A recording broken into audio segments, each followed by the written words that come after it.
In April 1912, the RMS Titanic set sail on her maiden voyage, the largest, most luxurious ship the world had ever seen. She was called Unsinkable, a floating palace of steel, a marvel of modern engineering. Newspapers around the world praised her as the pinnacle of human achievement. Yet in less than 5 days, she would be gone, lying at the bottom of the Atlantic Ocean, taking more than 1,500 lives with her. Titanic was built in Belfast, Northern Ireland, by the Harland and Wolff shipyard. Construction began in 1909, and over 3,000 men worked tirelessly for 2 years to bring her to life.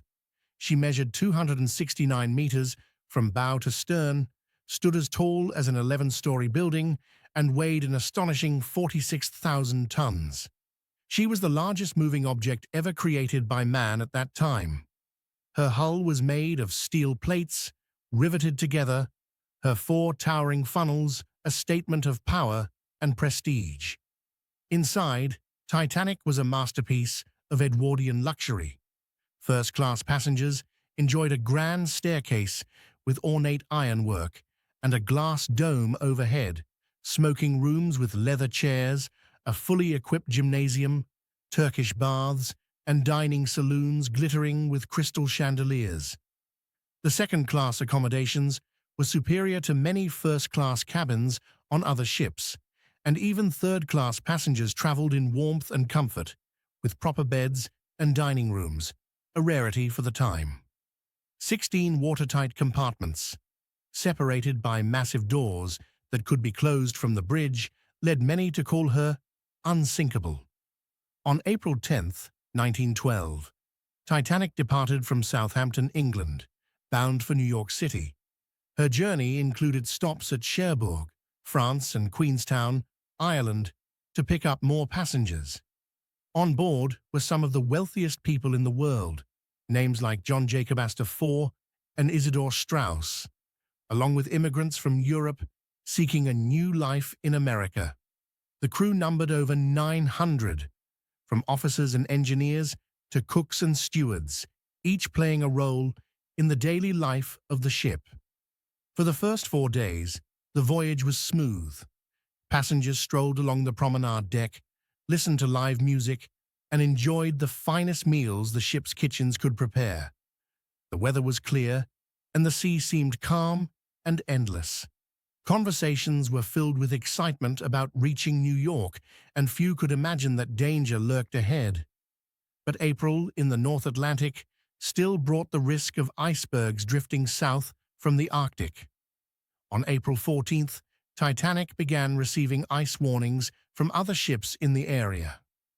The SS Californian reported that they had stopped for the night, completely surrounded by ice. Several warnings were delivered to the bridge, but others never made it past the wireless operators, who were busy sending passenger messages to Cape Race. The sea that night was unusually calm. Like glass, survivors would later recall. Without waves breaking against them, icebergs were harder to spot.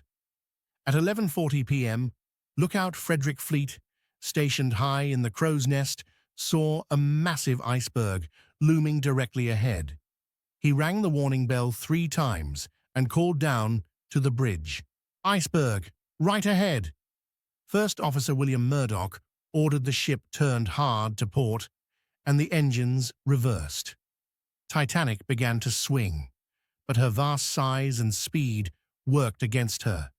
The iceberg scraped along her starboard side, tearing open a series of compartments. The damage was fatal. Titanic could remain afloat, with up to 4 compartments flooded, but 5 had been breached. Seawater poured in, and the bow began to settle lower into the ocean. Captain Edward Smith ordered a full assessment, but within minutes, it was clear. The ship was doomed. Shortly after midnight, lifeboats were uncovered.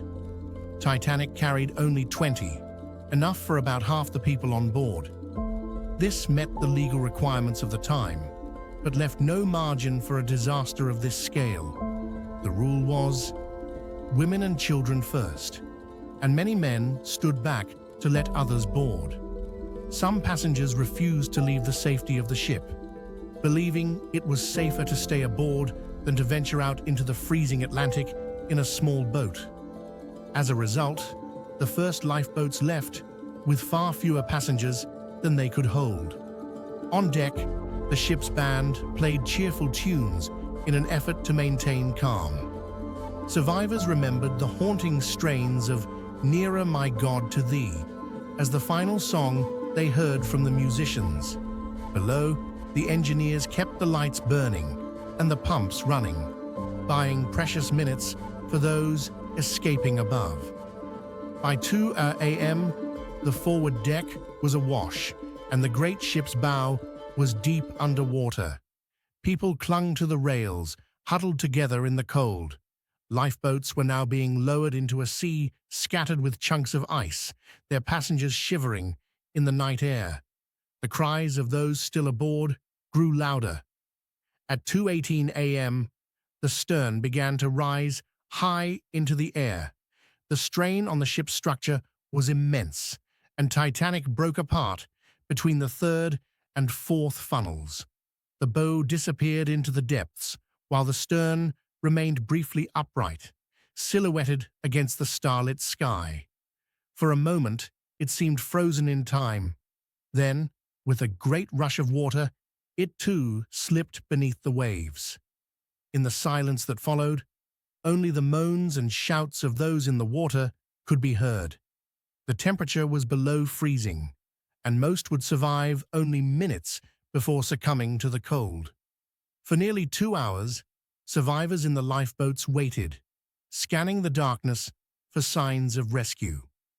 At around 4 a.m., the RMS Carpathia arrived, having steamed at full speed through the night after receiving Titanic's distress call. One by one, the lifeboats were brought alongside, and the exhausted survivors were lifted aboard. In total, just 705 people were saved. Over 1,500 were lost. The tragedy shocked the world. In its aftermath, maritime laws were changed to require enough lifeboats for everyone on board, 24-hour radio watch on all ships, and the establishment of the International Ice Patrol to monitor iceberg danger in the North Atlantic. Today, the wreck of the Titanic lies nearly 4 kilometers below the surface. Discovered in 1985, it has been explored by submersibles, revealing a haunting, rust-covered graveyard.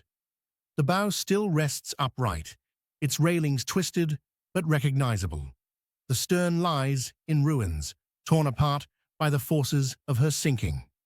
Around them, personal items, shoes, plates, luggage, remain scattered across the seabed, silent witnesses to the disaster. The Titanic story continues to fascinate over a century later. It is a tale of ambition, pride, and human error, but also of courage, sacrifice, and the will to survive. She was the ship of dreams, and she became the most famous shipwreck in history. Her legacy endures as a reminder that even the mightiest creations can fall, and that nature's power will always command respect.